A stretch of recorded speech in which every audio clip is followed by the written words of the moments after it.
Bonjour et bienvenue dans le podcast Néoménie. Pour ce premier épisode, j'ai envie de vous parler d'un choix qui est très personnel et que j'ai fait autant dans ma pratique intuitive que dans ma pratique professionnelle.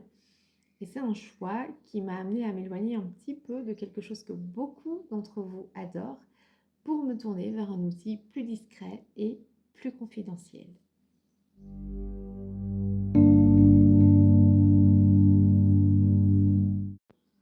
Alors, comme beaucoup d'entre nous, pendant longtemps, j'ai été fascinée par le monde des cartes oracles et des tarots. Et c'est d'ailleurs avec ces outils-là que je me suis lancée dans la profession ésotérique il y a quelques années. Mais à un moment donné, je me suis sentie submergée. J'étais submergée par le marketing, par les sorties hebdomadaires, par tout cet effet de mode qui, à mon sens, fait perdre de son âme à cet art ésotérique. J'ai littéralement croulé sous les jeux de cartes, oracles et de tarot et j'ai revendu une bonne partie de ma collection il y a un peu plus d'une année.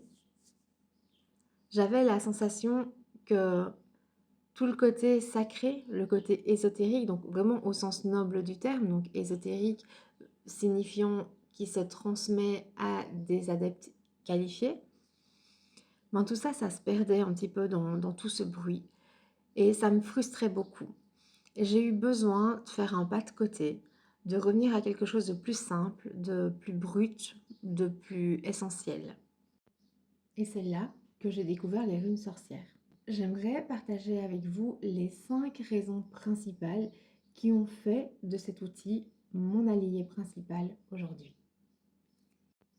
Alors la toute première chose qui m'a appelée, avant même que je ne puisse l'expliquer, quand j'ai vu vraiment les runes sorcières sur ce site internet, donc sur Etsy, je les ai achetées sur Etsy, c'était une connexion presque ancestrale. Donc je me suis décidée à les commander.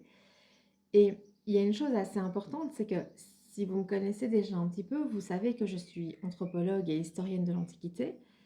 Et j'ai grandi en passant toutes mes vacances littéralement entourée de vestiges antiques.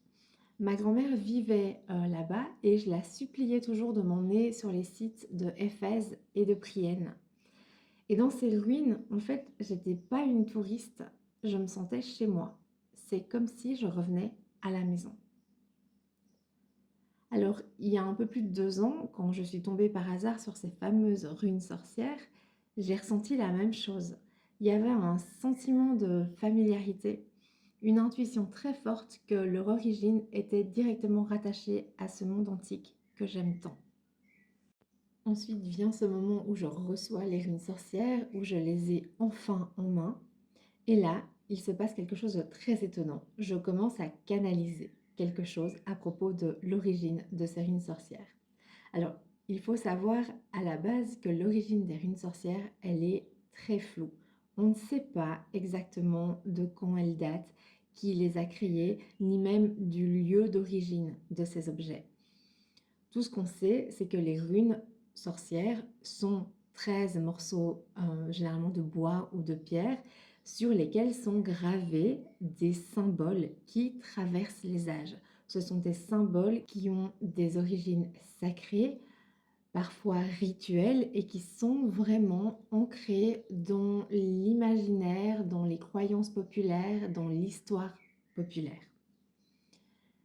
Et donc, ces runes, au-delà de ça, on n'en sait pas grand-chose.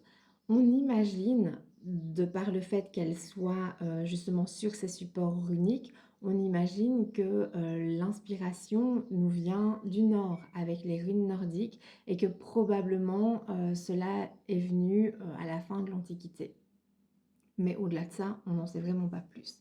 Et donc moi, je reçois ces runes sorcières en main et la première chose que je canalise, c'est que ces runes auraient probablement été créées sur le bassin méditerranéen à la fin de l'ère antique, probablement par un homme, et qu'elles n'étaient pas forcément un outil divinatoire, mais plutôt un support rituel et sacré qui contenait des savoirs anciens à travers ces symboles.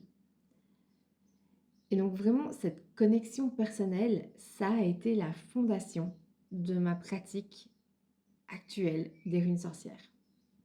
Donc ça, c'était finalement le premier point qui a fait que j'ai choisi les runes sorcières au lieu des cartes oracle ou tarot. Et le deuxième point, c'est vraiment leur simplicité et leur profondeur, j'ai envie de dire. On parle ici d'un set de 13 runes. 13. On n'est pas sur 78 cartes avec des arcanes majeures, mineures, des suites à apprendre, etc. Et pourtant, la richesse de leur signification est immense. Elles sont très complètes. Et le fait de pouvoir les lire en combinaison, ben, cela ouvre aussi des interprétations d'une variété et d'une profondeur incroyable. Pour moi, avec les runes sorcières, on est vraiment dans l'archétype du less is more, j'ai envie de dire. Moins de support pour laisser place à plus d'essentiel. Et ce côté minimaliste fait aussi, le fait qu'elles soient moins nombreuses fait aussi qu'elles sont plus faciles pour moi à transporter. Je les ai dans ma petite pochette en tissu et je les glisse dans mon sac, même dans une poche, et je peux réellement les trimballer partout avec moi. Chose qui était un peu plus compliquée avec le tarot qui est directement plus volumineux et dont les cartes sont de plus en plus grandes. Vous me le concéderez. J'arrive à la troisième raison qui m'ont fait préférer les runes sorcières, c'est le fait qu'elles sont incroyablement intuitives. Contrairement à certains systèmes qui vont demander un certain apprentissage avant de pouvoir avoir une pratique à peu près fluide, eh bien, les runes sorcières sont construites sur des symboles qui ont traversé les âges.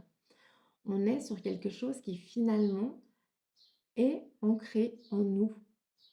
Ce sont des symboles ancrés dans l'histoire, dans la nature, dans les croyances populaires. Je prends l'exemple des runes du soleil ou des runes de la lune. Ce sont des symboles pour lesquels on connaît, ne fût-ce qu'approximativement, les symboliques. On sait que le soleil va représenter quelque chose de lumineux, quelque chose de visible et quelque chose de positif et chaleureux. Et la lune, on sait qu'elle va plutôt symboliser quelque chose plus du côté de l'obscurité, de l'ordre des illusions, des peurs, des cycles. On peut facilement, avec nos connaissances, avec les histoires qu'on nous a lues quand on était enfant, remettre une signification sur ces runes. Je prends un autre exemple avec la rune de l'œil. Le symbole de l'œil, c'est un symbole qu'on retrouve déjà en Égypte antique. On les a retrouvés dans les temples, sur les sarcophages. On sait qu'il représente la protection, la clairvoyance, l'intuition. Et donc, tous ces petits symboles-là, ça nous met déjà face au fait que notre intuition, elle a déjà une connexion avec ces images. Les runes sorcières, elles ne vont pas vous demander d'apprendre un nouveau langage, parce que c'est un langage qu'on connaît déjà. J'ai presque envie de dire que c'est un langage que votre âme connaît déjà, parce qu'on a vraiment, à travers l'histoire, à travers les cultures, à travers les croyances, on a ces symboles ancrés dans nos mémoires et dans nos connaissances.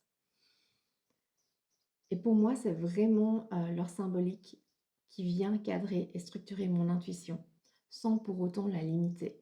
J'ai par exemple à travers un symbole tout un champ lexical qui vient se poser, comme les exemples que je vous ai montrés, que je vous ai dit un peu avant. Et à travers ce champ lexical, je vais vraiment pouvoir venir y annexer en fait littéralement mon intuition pour pouvoir créer une interprétation qui a du sens et qui est en adéquation avec la situation pour laquelle je tire les runes. La quatrième raison qui m'a fait préférer les runes sorcières, et c'est une raison très pratique, c'est leur durabilité. Les runes sorcières que j'utilise personnellement sont en bois. Il en existe d'autres qui sont en pierre semi-précieuse, donc vous pourrez en retrouver en obsidienne, aventurine, œil de tigre, cristal de roche, améthyste et j'en passe. Et pour moi, personnellement, mes runes qui sont en bois, je les ai déjà depuis 2 ans. Je les utilise tous les jours. Et finalement, il faut savoir qu'un tirage de runes, ça implique souvent de jeter les runes sur une surface. Et mes runes sont intactes. Elles n'ont pas un coup. Donc Ça va être pareil pour les pierres semi-précieuses, elles vont être beaucoup plus résistantes. Et finalement, le souci que je rencontrais avec les cartes, que ce soit oracle ou tarot, et il faut dire aussi que je ne suis pas la plus délicate quand je brasse mes cartes. Je ne sais pas vous comment vous vivez la chose avec vos brassages de cartes. N'hésitez pas à me le dire en privé ou en commentaire. Mais finalement, avec la façon dont je brassais les cartes, eh ben, les tranches s'abîmaient vite, les coins pouvaient se dédoubler et c'était un outil, finalement, ben, qui était vite abîmé. Donc il suffit qu'on tire les cartes sur un coin de table, où on a un peu d'eau, où on renverse quelque chose, ben, elles sont vite abîmées. Alors que, ben, avec les runes en bois ou les runes en pierres semi-précieuses, eh bien, on peut assez vite les nettoyer. Donc finalement, c'est ce qui fait que j'aime cet outil, c'est que personnellement, quand j'aime un outil, quand j'ai vraiment une grande affinité avec un outil, eh bien, j'ai envie qu'il m'accompagne le plus longtemps possible.